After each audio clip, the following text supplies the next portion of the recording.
पर मुझे क्या लगता है, जैसे सर आपने भी बताया कि मैं और मेरा, तो जो एक अहम भाव, मैं का अहम भाव अर्जुन के अंदर आया, मुझे ये समझ में आता है कि जो मैं भाव है वो उसकी इग्नोरेंस है। और वो रीजनिंग अगले 12, 13, 14 जो भी श्लोक्स हैं, 15 श्लोक तक इस रीजनिंग को सबस्टेंशिएट किया है लॉर्ड कृष्णा ने, कि जो मैं भाव है वो, फिर उन्होंने 12वें श्लोक में ये बोला था कि ऐसा नहीं है कि तुम आज से कुछ सालों पहले नहीं थे या आज से कुछ सालों बाद नहीं रहोगे, तुम पहले भी थे, आज से कुछ सालों बाद रहोगे, लेकिन ये सारा खेल मैनिफेस्टेशन का है। आप किसी और रूप में रहे होंगे, मैं भी किसी और रूप में रहा हूँगा।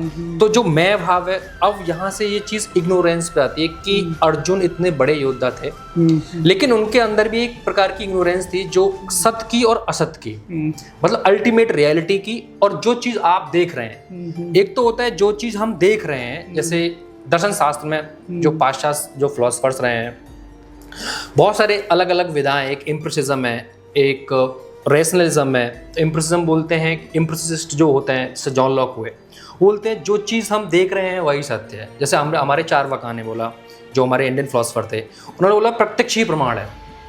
और रेशनलिस्ट ने बोला था नहीं नहीं, कुछ इननेट आइडियाज़ भी होते हैं, रियलिटी एग्जिस्ट करती है। जैसे प्लेटो ने बोला कि आइडिया जो रियलिटी है वो ट्रांसडेंशनल वर्ल्ड में है, but we are the copies of that.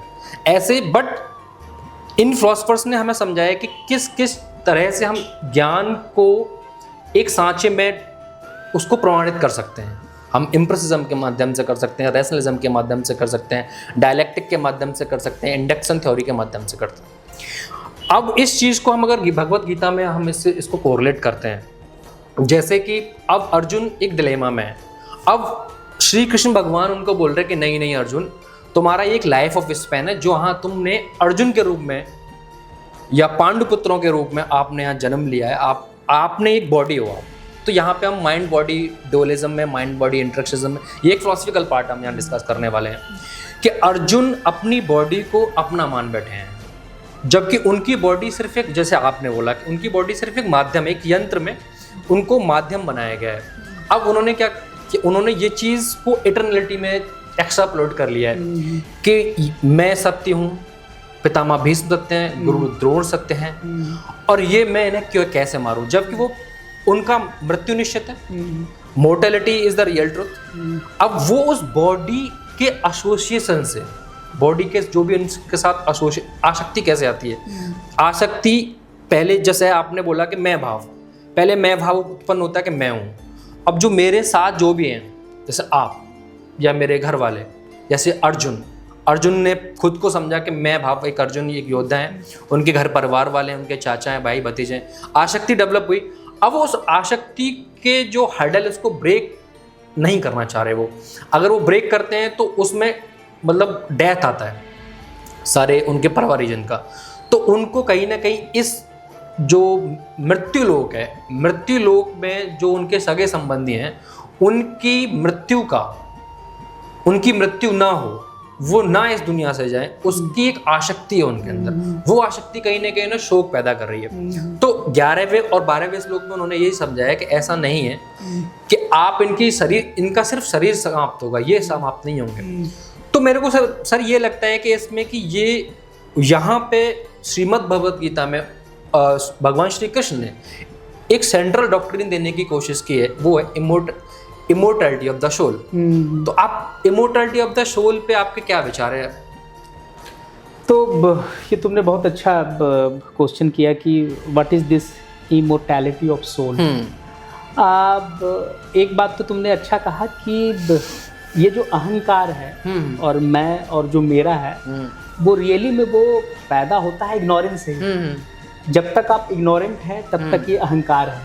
जैसे जैसे व्यक्ति का इग्नोरेंस खत्म होता है, वो सौम्य बन जाता है, उसमें ह्यूमिलिटी आ जाती है और उसके स्वभाव में क्रांतिकारी परिवर्तन आता है।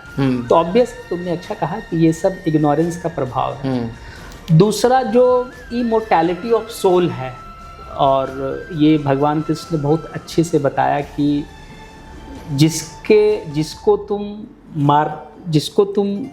जिसके मरने से जो तुम शोक कर रहे हो, वो कभी मारे नहीं जा सकते, क्योंकि आत्मा अजर और अमर है। आत्मा को किसी भी तरीके से नष्ट नहीं किया जा सकती। लेकिन यहाँ जैसे कपिल तुमने बताया कि इसको कंटेम्प्रेरी वे में हम कैसे कोरिलेट करके बताएं, तो ये एक बात हमको समझ में आता है कि India is a country which always believed कि आत्मा हमेशा अमर है, आत्मा को नहीं मारा जा सकता है। लेकिन एक सबसे बड़ी विडंबना रही इस देश में कि जो कंट्री ये सोचता है कि आत्मा को मारा नहीं जा सकता है, जो कंट्री सबसे ज़्यादा मेरे हिसाब से गीता और महाभारत को पढ़ा है, उसी कंट्री को देखो ये कैसी आयरनी है कि हजारों हजार साल तक फॉरेन इन्वेजन को झेलना पड़ा और कई फॉरेन रूलर यहाँ राज किए बाहर से आके। और जब हम रिसेंटली ब्रिटिशर्स का एग्जांपल लेते हैं तो 250 साल से ज़्यादा उन्होंने राज किया, यही के ब्रिटिश इंडियन आर्मी के बदौलत। वो खुद 2 लाख 2.5 लाख आए हैं। तो ये भी एक बहुत बड़ी आयरनी है कि हमारे देश में सबसे ज़्यादा गीता का पठन पाठन किया गया। रामायण और महाभारत 2 सबसे बड़े पुराण हुए जो कि सबसे ज़्यादा रीड किया गया। हाँ, लेकिन सबसे कम समझा गया और सबसे कम समझने का आज ये कारण हुआ कि देश हजारों साल की गुलामी में रहा, 250 से ज़्यादा साल ब्रिटिश यहाँ गुलाम कर दिए। तो ये बहुत बड़ी आयरनी है। तो सर ऐसा क्यों हुआ? हमारे पास रिच हिस्ट्री ऑफ महाभारत है, रिच हिस्ट्री ऑफ हमारे पास श्रीमद् भगवद गीता है, पुराण है, हमारे रामायणा है जो घर घर में है। ऐसा क्यों हुआ कि हम इतने लॉन्ग टाइम तक वी वर कोलोनाइज्ड? इसका एक थ्योरी तो ये है इसमें कि महाभारत का जब वॉर हुआ तो उसमें मेजर डिस्ट्रक्शन हुआ। जैसा कि तुमको पता होगा कि इस वॉर में जो सबसे बड़े बड़े योद्धा थे उसमें 10 योद्धा ही बचे इस महाभारत वॉर में। लाखों लाख सैनिक दोनों तरफ से मारे गए, कौरव और पांडव। कौरव का तो सारा का सारा वंश ही खत्म हो गया।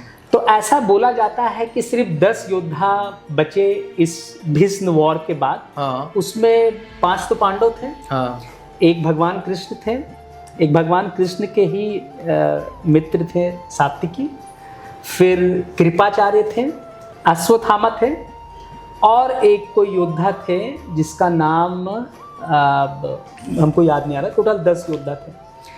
तो ऐसा बोलते हैं कि महाभारत के वॉर के बाद इंडिया में जो इंटेलेक्चुअल क्लास था, जो हमारे ऋषि मुनि थे, उनमें कहीं ना कहीं एक पेसिमिज्म आ गया, निराशावादी। उनके दिमाग में ये आ गया कि ये जो युद्ध है ये युद्ध नहीं होना चाहिए, क्योंकि युद्ध से बड़ा नुकसान होता है। चाहे वो युद्ध धर्म और अधर्म के बीच में ही क्या ना हो। इतने इतने लोगों का मारे जाना और इतने बड़े वॉर में सिर्फ 10 योद्धा का बचना, तो कहीं ना कहीं ये जो निराशावादी जो वहाँ उसके बाद जो इंटेलेक्चुअल क्लास में और ऋषि मुनि में आया, तो उसके बाद से हम लोगों ने युद्ध करना और युद्ध लड़ना ही भूल गए। और उसके बाद एक दूसरा सबसे इंटरेस्टिंग घटना जो घटा वो हुआ कि जैनिज़्म और बुद्धिज़्म का प्रभाव इस देश में बहुत लार्ज स्केल में पड़ा। हम सन्यास के विरोधी नहीं हैं, या कोई व्यक्ति इनलाइटमेंट होता है हम उसके विरोधी नहीं हैं, लेकिन जो बुद्ध को जो इनलाइटमेंट मिला और जो भगवान महावीर को जो इनलाइटमेंट मिला, it was basically inner call for them. उनका एक अंतरात्मा से आवाज़ आया कि लगा कि नहीं, this is the right time to leave the home and all the things and we should go to the forest. तो वो जो एक इनर कॉल था उसके बेसिस से उन्होंने संन्यास धर्म अपनाया, या फिर सब कुछ छोड़ के वो जंगल की ओर चले गए और इनलाइटमेंट पाया। लेकिन ये दोनों क्षत्रिय क्लास से आते थे, लेकिन इनके देखा देखी जो हजारों हजार क्षत्रियों ने जो संन्यास ग्रहण किया वो गलत था। वो जो क्षत्रिय जो क्लास, जो वॉरियर क्लास था, जिनका काम था युद्ध लड़ना, जो लॉ एंड ऑर्डर मेंटेन करते थे, जिनका जन्म हुआ था रूल करने के लिए, अब वो क्या हुआ कि वो बुद्ध और महावीर के नकल करने में हजारों हजार लाखों लाख क्षत्रिय संन्यास धारण कर लिए। तो उससे ये विमुखता आया, और इस विमुखता से हम बोल सकते हैं कि कहीं न कहीं इंडिया जो है, जो फॉरेन रूलर के अंडर में काफ़ी टाइम तक रहा और ब्रिटिश यहाँ रूल किए, ये कहीं ना कहीं ये दो क्षत्रिय धर्म का पालन नहीं करना, ये एक बड़ा वजह रहा। बुद्ध और महावीर अच्छे वजह से अपने इनर कॉल के चलते सब कुछ संसार छोड़े, लेकिन क्योंकि हमारे देश में एक नकल करने की बहुत बड़ी परंपरा है कि कोई एक बड़ा व्यक्ति जो करता है उसके पीछे पीछे सारे व्यक्ति जाते हैं।